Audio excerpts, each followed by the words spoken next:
Ada jika uangnya itu. Uang 100.000, 200.000, ya mereka akan menyesal seandainya dulu saya tidak pilih atau seandainya saya tidak menerima Serangan fajarnya. ya serangan fajarnya.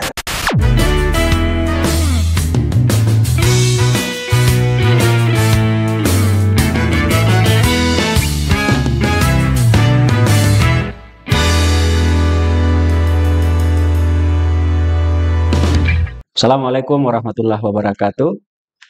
Sahabat perspektif dimanapun Anda berada, selamat datang kembali di channel Hasnawi Haris Perspektif. Pada episode kali ini, kami akan berbincang kembali tentang topik politik, terutama mengingat bahwa kurang dari 40 hari kita masuk ke masa pemilihan kepala daerah secara serentak, dan karena itu saya kira dan kita semua mengharapkan bahwa kali ini pilkada kita berlangsung sedapat mungkin meminimalisir potensi money politik. Apa itu money politik? Apa dampaknya? Apakah berbeda dengan kos politik? Itulah yang akan kita bicarakan malam ini, tentu bersama dengan Profesor Hasnawi Haris. Beliau adalah Direktur Eksekutif Voice Voters Research and Consulting, satu lembaga yang konsen untuk memberikan layanan, memberikan jasa di bidang riset dan di bidang konsultan dalam hal politik, pendidikan, dan beragam hal yang lain. Prof, terima kasih sudah berkenan hadir dan berbincang memberi pendidikan politik kepada masyarakat kita, terutama generasi muda. Baik. Ada satu pertanyaan yang saya kira cukup mengganggu kalau ini tidak clear, Prof, tidak dipahami secara baik oleh publik. Sebetulnya apa itu money politik, Prof? Ya, terima kasih banyak Pak Yunasri. Jadi, money politik ini sebenarnya ya dalam banyak ruang ini dianggap ya sesuatu yang sesungguhnya membahayakan kehidupan demokrasi kita pada masa-masa yang akan datang. Dan kalau kita lihat sebenarnya secara letterlight itu, ya money politik itu adalah aktivitas yang memberikan misalnya uang atau hadiah. Ya tentu saja pemberian uang dan hadiah ini itu bisa memengaruhi pilihan-pilihan dari para masyarakat untuk satu event politik. Jadi kalau misalnya seseorang diberikan sesuatu dan itu kemudian secara linier mempengaruhi pilihannya, apakah pilihannya sebelumnya belum ada atau pilihannya sudah ada lalu pindah ke pilihan lain, nah itulah yang kita sebut dengan money politik. Ya. Ya, maaf, Prof. Money di sini ini bukan dalam arti uang saja, Prof, Iya, ya. betul. Bisa dalam beragam hal. Iya. Bisa dalam bentuk layanan, pemberian hadiah. Iya. Itu masuk money politik. Iya, jadi konteks money-nya di sini tentu tidak dalam arti uang saja, Iya. tapi juga dalam bentuk yang lain, yang tentu saja misalnya saya sebut tadi ada hadiah. Iya. Hadiah itu juga sebenarnya tidak dalam konteks hadiah yang berbentuk sebuah benda misalnya atau berwujud, tapi juga ya bentuk layanan-layanan yang kemudian dari layanan itu sebenarnya bagian dari perspektif yang kita sebut tadi money-nya itu. Jadi sekali lagi money itu bukan hanya uang, tapi juga hadiah dan termasuk ya jasa-jasa atau Fasilitas. aktivitas yang lain, Ya, fasilitas yang kemudian ya itu bisa memengaruhi pilihan seseorang. baik. Jadi kata kuncinya Prof adalah mempengaruhi pilihan Betul. dari para konstituen kita. Iya, betul. Jadi apapun bentuknya tidak mesti uang. Iya, Kalau itu dimaksudkan untuk iya, mempengaruhi pilihan konstituen, iya. maka itu bisa masuk kategori Bisa money politik, Prof. kategorinya money politik, betul. Nah, ini saya kira publik mesti benar-benar memahami karena fakta politik kita, Prof, di masyarakat kita itu seringkali yang dianggap money politik, Prof, hanya Iya, ketika ada yang bagi-bagi uang di iya, masa-masa jelang jelang iya, pencoblosan. Padahal itu kurang tepat, Prof, ya. iya. Artinya tidak sempurna kalau Tidak hanya sempurna memandang money politik itu money-nya itu hanya dalam bentuk uang, uang. tapi ada banyak tentu elemen-elemen yang lain yang bisa kita kualifikasikan sebagai money politik. Kalau bentuknya itu dalam kemasan atribut-atribut keberagamaan, Prof. Misalnya mukena, sejadah. Publik kan seringkali menganggap, wah ini satu bentuk kedermawanan. Iya, Itu gimana, Prof, iya. merespon fenomena yang Em, semacam itu? dalam regulasi yang kita pahami sebenarnya praktek seperti itu bisa kita kualifikasi ketika kemudian batas maksimal yang ditentukan ada. Jadi ada batasnya. Ya, apapun bentuknya, mau 9 bahan pokok atau Iya, 7 bahan pokok atau dalam bentuk sarung, dalam bentuk payung atau iya. bentuk-bentuk yang lain yang kemudian itu melebihi batas yang sudah ditentukan. Nah, ketika itu melebihi maka itu masuk dalam kategori money politik. Nah, ini nyambung, Prof. Karena masyarakat kita juga kan kadang keliru dalam membedakan cost Iya, dan money politik, Prof. Itu iya, dua istilah yang berbeda atau memang memang sama saja, Prof? iya. Eh, kalau kita lihat memang eh, money politik dan cost politik itu beda tipis, Tipis, beda beti. tipis sekali. Jadi ketika bicara tentang money politik, maka Iya, sebenarnya eh, bentuk pemberian dalam bentuk yang kita sebutkan sebelumnya dan tujuannya itu sebenarnya untuk memengaruhi iya. pilihan Pilihan dari konstituen. dari konstituen, Iya, misalnya dari masyarakat kita. Nah, kalau kos politik inilah yang sebenarnya menjadi problem di kita karena tidak sedikit praktek-praktek yang dilakukan oleh relawan, dilakukan oleh para tim pemenangan, itu kemudian eh, pada satu sisi dikualifikasi sebagai money politik, tapi di sisi lain sebenarnya ya itulah yang menjadi bagian dari role atau aktivitas dari calon. Nah, sebenarnya ya idealnya itu peraturan KPU itu sebenarnya harusnya memastikan dengan jelas, tidak multitafsir, iya, sebenarnya dari sisi kajian keilmuan ilmu politik, ya praktek yang mana saja yang kemudian itu dikategorikan sebagai kos politik. Biaya iya, politik dalam sebuah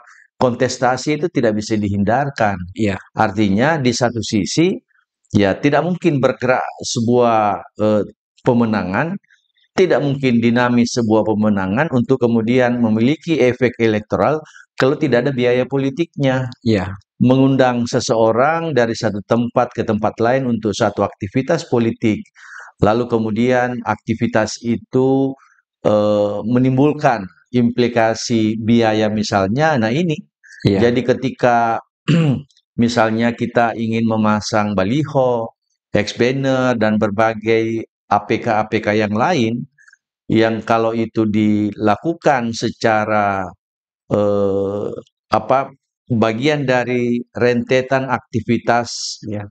untuk pemenangan, maka sesungguhnya itu tidak masuk dalam kategori money Money politik, politik. tapi dia cost politik, biaya politik memang. Makanya Iya, memang kalau kita lihat Ya, di masyarakat kita ini teman-teman di KPU mestinya mengedukasi, teman-teman Ya, Bawaslu mesti mengedukasi masyarakat yang mana yang kita sebut dengan money politik, yang mana yang kita sebut dengan kos politik. ya, Nah, ini tidak bisa dihindarkan. Nah, memang tentu dalam banyak waktu, kesempatan, ya itu ini yang harus diedukasi terus kepada masyarakat. Karena itu beda tipis yang saya sebut tadi, Betty, Prof. Betty. Ya, jadi kalau kos politik itu syaratnya mesti transparan, Prof, ya. Iya, betul. Dia harus bisa diukur Iya, dalam batas-batas tertentu, Prof. betul. Tetapi ini sesuatu yang legal Iya, sepanjang dalam betul. batas-batas tertentu tadi, Prof, yang Iya, telah diatur dalam ketentuan. iya, betul. Sementara kalau money politik, ya memang sejak awal itu sudah dilarang, Prof, Iya, betul. bentuknya dan nilainya. Iya, apapun bentuknya kalau money politik yang kan dilarang. Iya, Nah, kalau misalnya dia kos politik itu yang saya sebut tadi aktivitas yang dilakukan oleh iya, relawan tim pemenangan yang sebenarnya itu secara hukum iya, itu sah, silakan melakukan itu. Dan nah ada satu aspek Pak Yunasri, kalau kita bicara kos politik itu ada unsur transparansinya. iya. Untuk memastikan sebuah aktivitas itu masuk money politik atau kos politik, ketika ada unsur transparansi di situ. Maka Nah, mesti terbuka, Prof, ya. harus terbuka. Jadi kalau misalnya dapat bantuan atau ada program yang memang dilakukan bagian dari tahapan dari Iya, sisi pemenangan, itu kita sampaikan semua. Ya, saya kira kalau ia transparan, maka ya bisa kita kategorikan bahwa dia kos politik, dia biaya iya. politik, kan itu sesuatu yang memang dibutuhkan dalam aktivitas program pemenangan pasangan calon misalnya. Misalnya saat masa kampanye, Prof, Ya, masang baliho, masang banner, iya, itu semua kan butuh kos, butuh iya, biaya. betul. Eh, itu sesuatu yang mestinya dipandang bahwa ini legal, tidak perlu Iya, dipersoalkan. iya, Tetapi karena ini menggunakan biaya, maka harus terbuka kepada iya, publik betul. supaya ke kekhawatiran, kecurigaan tentang jangan sampai ada Betul. kepentingan tertentu di baliknya atau ada penyalahgunaan itu bisa diminimalisir, Prof. Iya, betul. Jadi, ketika aktivitas yang saya sebut tadi itu merupakan aktivitas, pasangan calon yang kemudian itu secara hukum dibenarkan Iya, atau tidak dilarang, maka ia masuk dalam kategori sekali lagi kos politik dengan catatan ya aktivitas tadi itu benar-benar transparan ketika iya, ada yang melihat, ketika ada ingin mengkonfirmasi seperti tadi bahasanya Pak Yunasri misalnya ya memasang baliho itu kan tidak gratis ya memasang spanduk dan berbagai APK-APK yang lain ya tentu butuh biaya biaya, biaya di situ dan iya, biaya itulah yang kita sebut dengan kos politik. kos politik. Iya, Kalau misalnya dalam satu pertemuan, misalnya kampanye akbar, iya, lalu ada uang transport, Prof, iya. itu masuk di mana kira-kira itu, Prof? Iya, kalau dalam pandangan saya ketika kemudian batas yang sudah ditetapkan Ya, untuk pembelian transportasi. transportasi misalnya, saya kira tidak masalah. Tapi ketika misalnya ya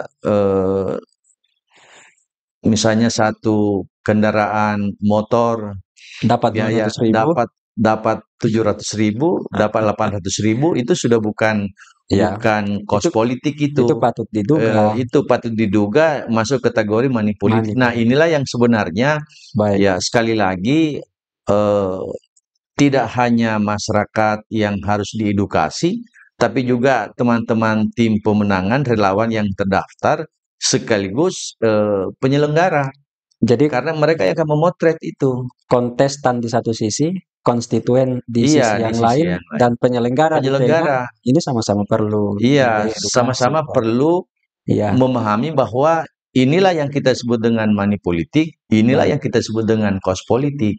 baik, Prof. Eh, larangan tentang money politik, Prof, itu kan menjadi satu pertanyaan di kepala banyak orang, Prof. Iya, memang apa bahayanya, apa dampaknya sehingga ini dilarang, Prof? Iya, money politik itu sebenarnya kalau kita pandang dari eh, perspektif kehidupan sebuah negara yang demokratis itu sangat berbahaya.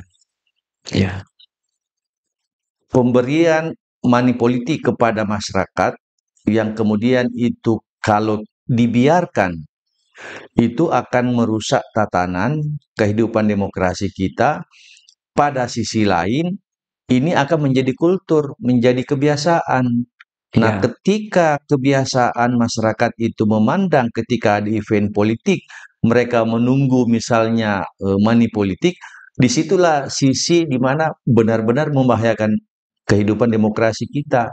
Nah, memang ada sisi di mana ada titik masyarakat itu sebenarnya kadang tidak memikirkan, tidak melihat apa sesungguhnya yang menjadi program ya, andalan, program yang betul-betul diunggulkan untuk memajukan sebuah daerah.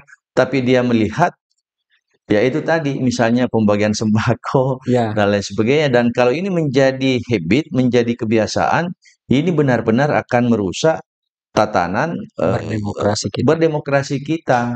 Itu yang pertama. Terus yang kedua, ini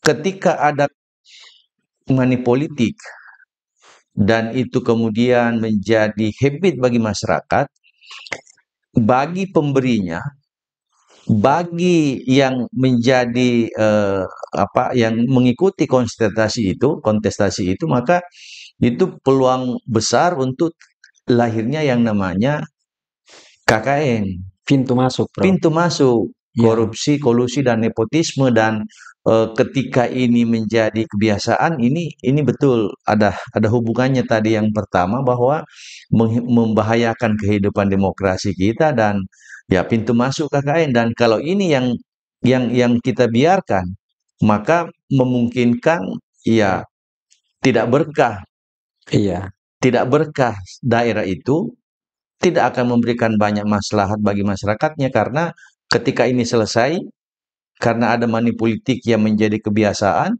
maka ya korupsi akan merajalela. iya. Nah, Dan korupsi itu punya dampak besar kepada kehidupan iya, publik kita, iya, Prof. dan korupsi itu pasti ya di mana-mana kita tahu, eh, itulah makanya misalnya kategori korupsi di negara kita itu dianggap sebagai aktivitas atau Extraordinary. extraordinary crime. Jadi Ya, dia kejahatan luar biasa sebenarnya. makanya dibentuk satu lembaga Iya, khusus, Prof, ya. makanya dibentuk lembaga khusus yang sesungguhnya yang tadinya dirancang untuk membantu pihak kepolisian, Dan aparat penegak kejaksaan, hukum dan kejaksaan, tapi karena ini memiliki ya disebut sebagai lembaga super body, ya, memiliki kewenangan-kewenangan yang lebih ya, dibanding dengan aparat penegak hukum secara reguler, maka ya harapannya itu. Makanya tadi sekali lagi itu disebut sebagai ya perbuatan extraordinary crime. ordinary Nah, crime. itu yang kedua. Terus yang ketiga, kalau kita lihat ya sebenarnya money politik ini akan membahayakan juga positioning. Siapa yang terpilih, kalau terpilih karena money politiknya, tidak melihat kompetensi, tidak melihat kapasitas, tidak melihat kapabilitas, tapi melihat isi tasnya. Nah, inilah yang sebenarnya membuat negara kita atau sebuah daerah itu benar-benar bisa menghasilkan pemimpin yang pada akhirnya ya masyarakat akan menyesal. Iya, Pada iya. akhirnya yang akan menanggung resiko pembangunan 5 tahun yang tidak berjalan misalnya, ya masyarakat Masyarakat lagi. sendiri. Ya, Jadi money politik ini memungkinkan orang-orang yang tidak capable, tidak iya. kompeten menjadi pemimpin. Ya pasti, karena kan tadi itu hanya karena Isi dukungan tas, isi Prof. tasnya. Jadi tidak melihat integritas, tidak melihat kapasitas, Kapasitas, kapabilitas, tapi ya profesionalitas. melihat ya isi tasnya. Nah, menurut saya ini berbahaya. Masyarakat tentu bersama dengan penyelenggara itu harus memiliki komitmen yang luar biasa untuk memastikan ini tidak boleh terjadi. Karena luar biasa Iya, dampaknya, Prof, ya. betul, betul. Paling tidak 3 hal tadi itu kalau kita renung-renungkan ini sangat sangat Iya, membahayakan untuk betul, kita semua, Prof. betul. Maka ya tidak ada alasan saya kira money politik ini dinormalisasi, Prof. Iya, Dibiarkan iya, atau diwajarkan. Kan kita kita bisa lihat di masyarakat, Prof. Kadangkala ketika diperhadapkan pada pilihan kandidat, biasanya ada secara spontan pertanyaan, "Ada juga uangnya itu?" iya. Dan Wanipiro. ya what Piro, Prof. Nah, itu berarti fakta yang rasanya itu menormalisasi, Prof, ya, Iya, praktek money politik, ya, menormalisasi atau dalam bahasa saya tadi itu menjadi habit, menjadi habit. kebiasaan. Iya, Jadi sebenarnya ada edukasi yang jelek di situ, membuat masyarakat tidak mandiri karena iya. yang dia tunggu adalah Duit money politik tadi. duit Dan dua ratus bisa ribu. kita bayangkan kalau misalnya praktik money politik ini kemudian ya kalau masyarakatnya juga relatif dia misalnya tidak komitmen, boleh jadi dia menerima semua dari pasangan Iya, calon. Dan kalau ini yang terjadi, sungguh-sungguh akan merusak tatanan kehidupan demokrasi demokrasi. kita, ya terutama ya kebiasaan kita untuk mengharuskan sebenarnya demokrasi itu harus sehat, demokrasi itu harus memberdayakan, demokrasi itu harus membahagiakan, menjadi justru sebaliknya yang terjadi. Iya, padahal kita mengharapkan dengan kita memilih sistem demokrasi ini, kita menggunakan pemilu dalam memilih pemimpin kita, Iya, daulat rakyat yang implikasinya harusnya adalah kesejahteraan rakyat, rakyat yang bahagia, iya, rakyat yang mendapatkan keadilan, itu semakin jauh iya, barangkali, Prof, ya. iya. Ada banyak orang yang menganggap, ya Anda berani menerima risiko misalnya mendapatkan money politik 1 hari, mereka akan menanggung 5 risiko tahun. menderita 5 tahun. Nah, inilah yang sebenarnya terus-menerus harus digelorkan, mengedukasi masyarakat, uang 100.000, 200.000, ya itu nanti tidak sebanding dengan tanda petik penderitaan atau kerugian yang akan dialami satu komunitas, satu masyarakat, kelompok masyarakat pada satu daerah karena mereka akan ya 5 tahun misalnya Ya,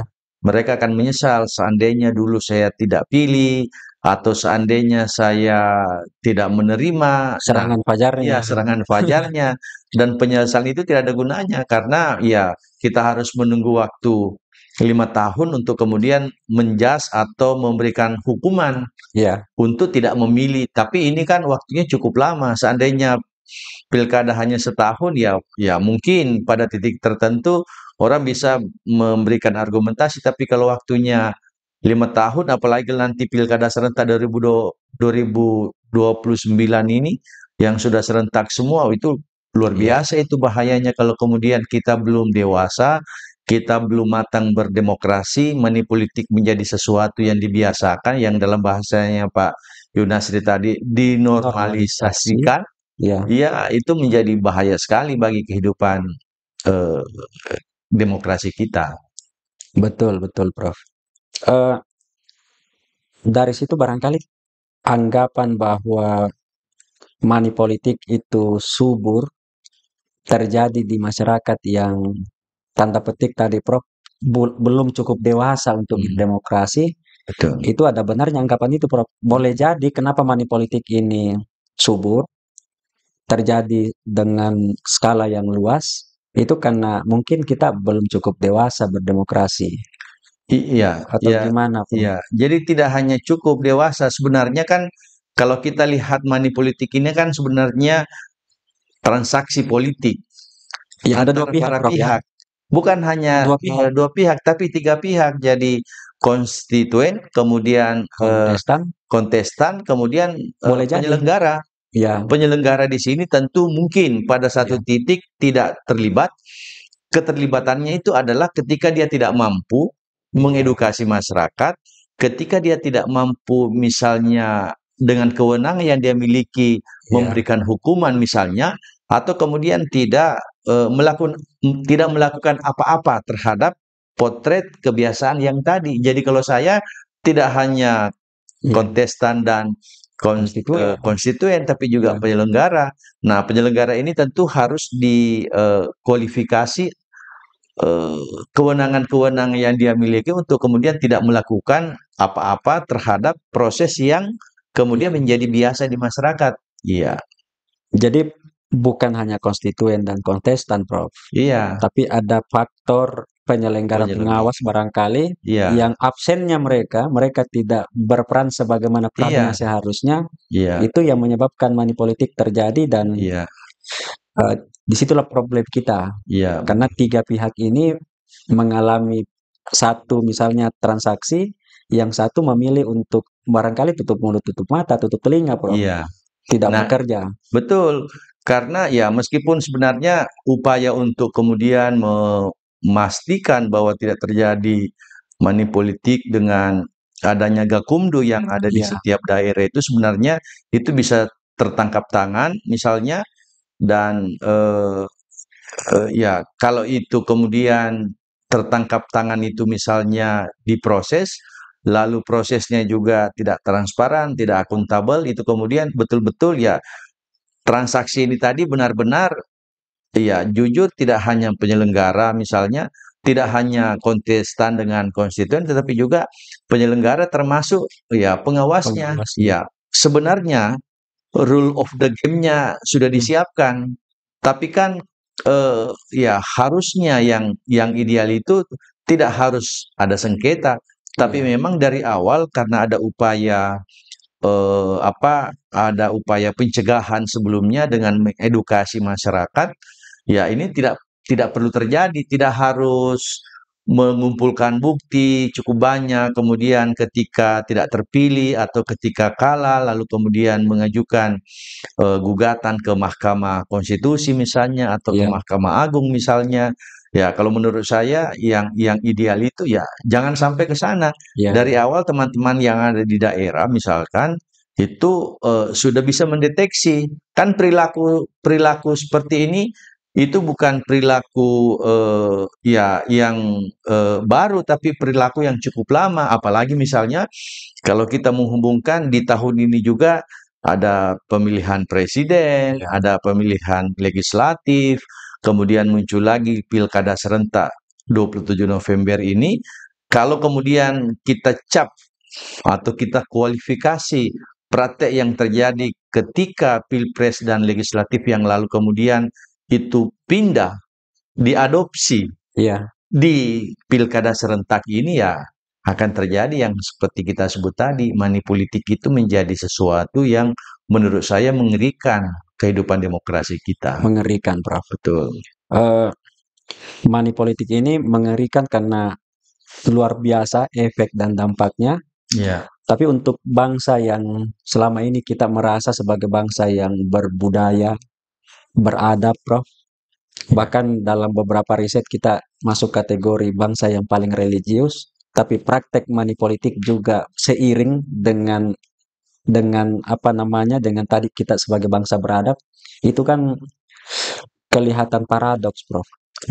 Terdengar anomali. Di satu sisi kita beradab sebagai bangsa yang punya kearifan kebangsaan lokal, tapi praktik manipolitik juga terjadi.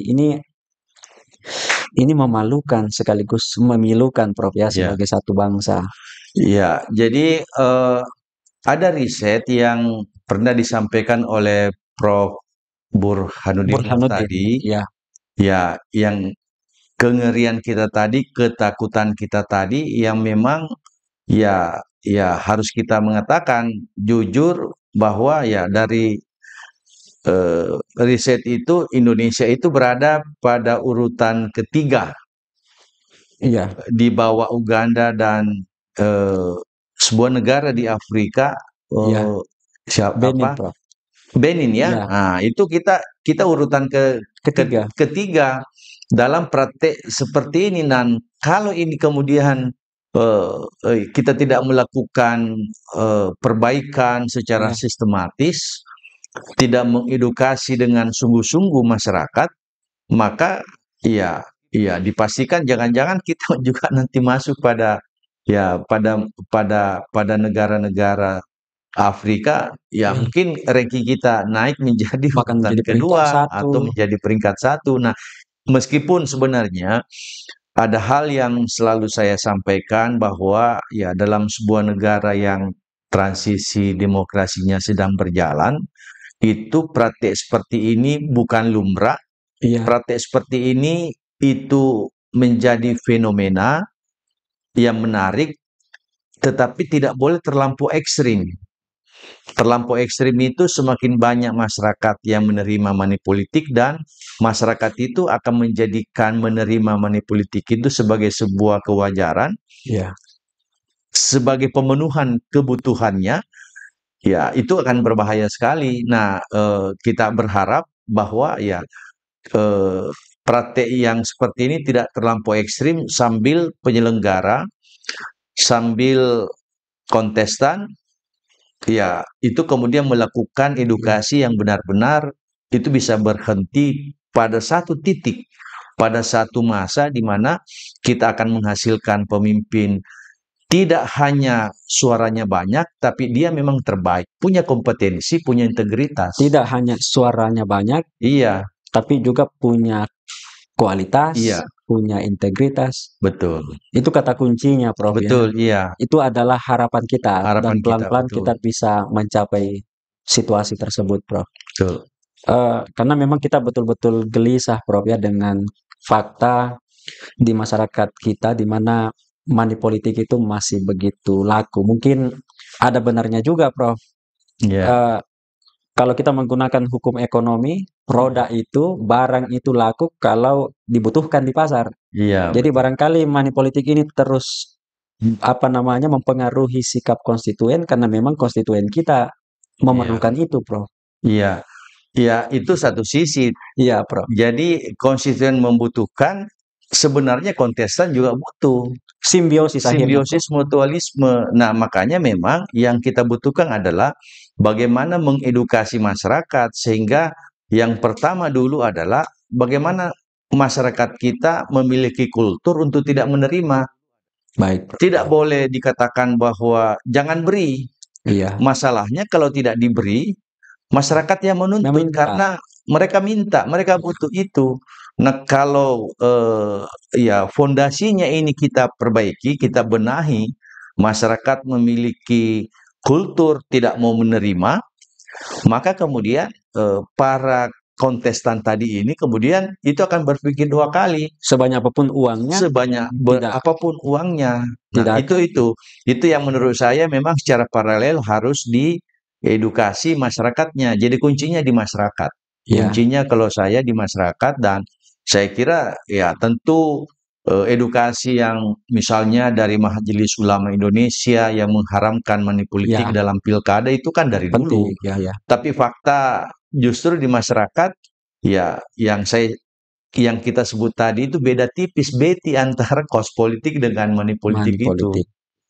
Jadi publik kita sebagai konstituen inilah yang perlu diedukasi. Betul. Eh, Selain itu barangkali perlu juga untuk disejahterakan, Prof, Iya, diberdayakan, Prof, ya, sehingga sekalipun ada gempuran money politik karena kandidat punya duit barangkali iya. masyarakat tidak lagi butuh itu, Prof. Iya kan sebenarnya ada kan teori Ya, yang menyatakan bahwa sebuah negara yang demokrasi itu, sebuah negara yang demokratis, atau sebuah negara bisa kita demo kategorikan negara demokratis kalau rakyatnya sejahtera. sejahtera. Jadi memang ujungnya dulu di sini, awalnya fondasinya masyarakat kita sejahtera. Pemerintah harus hadir kemudian untuk memastikan bahwa kehidupan masyarakat kita, kehidupan ekonominya semakin baik, dan kalau misalnya dalam konteks itu masyarakat kita sudah sejahtera, maka ya pelan dan pasti atau cepat dan pasti, ya para kontestan ini akan berpikir dua Iya, tiga kali, dan inilah yang sebenarnya dalam proses perjalanan bangsa kita ya untuk kemudian mencapai demokrasi yang ideal di mana masyarakat memiliki kesadaran yang tinggi iya, untuk misalnya tidak memilih karena isi tasnya, tapi mereka memilih karena kapasitasnya. mereka memilih karena profesionalitasnya, inilah yang sementara running hari ini. Ya, Ya, itu sesuatu yang ya pelan tapi pasti, Prof, ya. iya, Kita sebetulnya sedang di jalurnya. betul. Cuma memang butuh kesabaran Iya, demokrasi, Prof, ya. Demokrasi memang mensyaratkan kesabaran. iya, betul. Jadi Yang selalu saya bilang, kesabaran itu harus kolektif. kolektif. Ya, kolektif kesabaran itu harus dimiliki oleh masyarakat, oleh konstituen. Kesabaran itu juga harus dimiliki oleh Ya. kontestan, dan kesabaran itu juga dimiliki oleh penyelenggara atau pengawas Ya, misalnya. Nah, kalau kesabaran kolektif ini kemudian itu ketemu. dimiliki Ya, oleh semua elemen tadi ini, insya Allah kita akan menuju satu titik yang kita sebut dengan demokrasi yang ideal, yang khas substantif. Indonesia, yang Ya. substantif. Ya, Jadi butuh kesadaran, di situ tadi edukasi penting, iya, kesabaran, Prof, kesabaran. dan rakyat kita memang harus sejahtera, Prof, Iya, supaya jadi tidak gampang lagi ya, digoda. ibaratnya itu selalu saya bilang, ya butuh kesabaran kolektif, ibarat tangga, kita harus melewati dulu tangga 1, tangga 2, tangga 3, tangga 4, baru masuk di tangga 5. Biar Dan tidak, proses yang seperti ini memang membutuhkan, ya kalau dalam istilah banyak pengamat, banyak referensi kita melihat, sebenarnya memang butuh pengorbanan. Bahkan pengorbanan. pada satu titik butuh tumbal. Nah, yang kita Ya, harap ini kita tidak jadi korban dan ya, kita tidak jadi tumbal. tumbal. Tetapi saya kira sebagai sebuah perjalanan demokrasi misalnya, ya kelihatan itu kemudian menjadi tumbal, dan kadang momentum tumbal itulah yang kemudian membangkitkan. Tidakkah misalnya ketika kaum buruh misalnya menjadi sesuatu yang memiliki hak yang diakui oleh negara dan mendapatkan perlindungan yang tinggi dari negara, karena ada kasus Marsina misalnya Ya, yang itu ada di Jawa korban, Timur, Prof, ya. itu korban, dan bahkan bisa kita kategorikan dia tumbal. Iya, Mereka mengorbankan jiwa raganya, yang kemudian itu menjadi pelajaran, menjadi edukasi yang kemudian menginspirasi banyak orang termasuk pemerintah tentu untuk lebih hati-hati dan memposisikan para teman-teman buruh ini pada posisi yang beradab, pada posisi yang setara dengan majikan ya. misalnya pada satu titik itu. Jadi regulasi HAM, kemudian regulasi yang pro demokrasi Betul.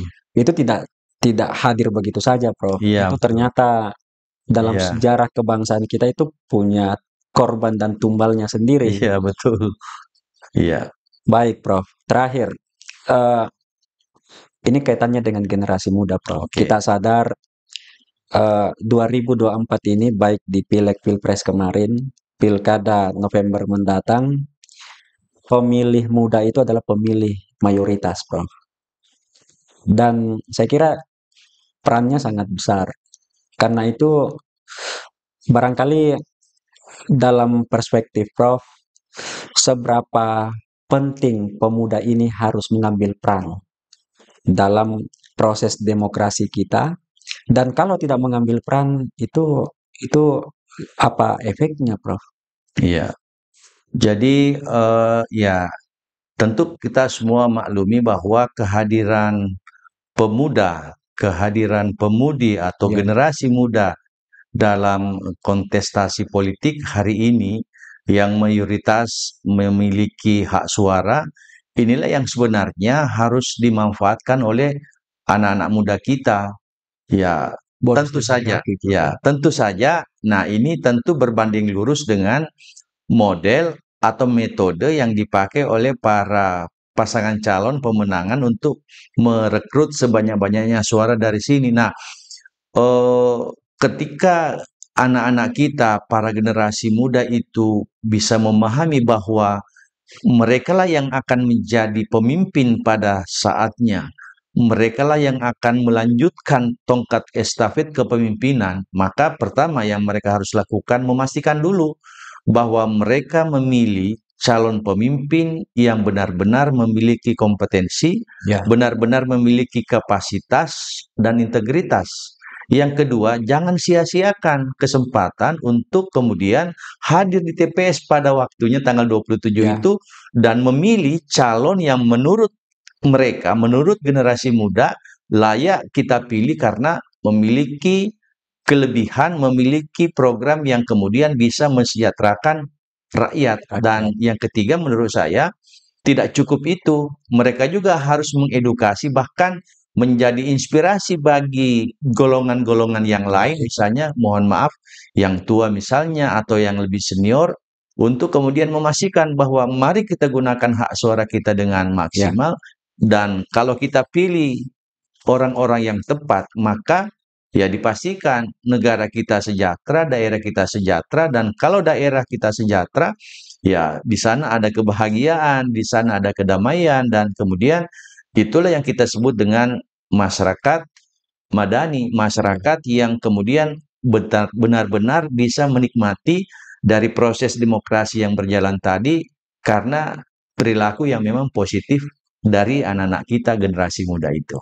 Jadi dalam terminologi agama, masyarakat yang baldatun, tayyibatun, Thailand, warahbun, gafur. iya, Itu yang menanti kalau seandainya iya, generasi muda tadi benar-benar menjalankan perannya. iya, Paling tidak menganggap datang ke TPS itu sebagai investasi untuk mempersiapkan masa depan, iya, Prof. iya, betul. Karena menurut saya, ya mereka ini kan tinggal menunggu waktu. Iya, Ya, yang tua akan, sebagai iron ya, stock, Prof ya. ya, yang tua akan mundur, Iya, yang tua akan tentu memberi kesempatan, rela atau tidak rela, karena pasti. waktu, karena Ya, itu berbatas waktu. Anak-anak muda tidak boleh kemudian tiba-tiba menjadi pemimpin kan, tidak boleh kemudian tiba-tiba tidak memilih. Mereka ya, juga harus merasakan seperti apa sesungguhnya atmosfer, seperti apa sesungguhnya dinamika dalam sebuah berdemokrasi. kontestasi politik. Ya, Paling tidak mereka itu bisa menjadi pemilih cerdas, ya. pemilih yang benar-benar memanfaatkan potensi, memanfaatkan seluruh sumber daya, dan memastikan inilah yang saya pilih karena inilah yang bisa mensejahterakan masyarakat di daerah saya misalnya. Baik, makasih, Prof. Siap. Pemirsa, demikianlah perbincangan kami malam ini. Saya kira ada banyak yang tadi poin-poin penting yang dijelaskan oleh Prof. Dan mudah-mudahan kita semua berharap melalui edukasi tersebut, kepala daerah siapapun dan dimanapun yang nanti dihasilkan dalam pilkada serentak ini bukan kepala daerah yang terpilih karena money politik. Kenapa? Karena money politik seperti yang tadi Prof terangkan itu punya implikasi pada perilaku atau tindakan koruptif nantinya. Karena money politik ini salah satu pintu Ya. menuju godaan-godaan untuk menyalahgunakan kewenangan nanti. Karena itu, gunakan hak pilih kita sebaik-baiknya, secerdas-cerdasnya, sehormat-hormatnya, Prof ya, Ya. dengan tidak memilih karena godaan money politik atau karena transaksi-transaksi semacamnya. Demikianlah perbincangan kita malam ini. Terima kasih Prof sekali lagi Ya. atas pencerahan, atas insight kepada kami, terutama generasi muda, teman-teman pemirsa. Hasnawi Haris Perspektif ini kita tahu didominasi oleh anak muda, Ya. para mahasiswa terutama, dan mereka lah ini adalah pemilih yang jumlahnya terbesar Betul. di pemilu 2024 ini. Sampai jumpa di tayangan kami selanjutnya. Terus dukung kami dengan men-share, like, dan men-subscribe tayangan atau episode-episode kami. Assalamualaikum warahmatullahi wabarakatuh. Salam perspektif.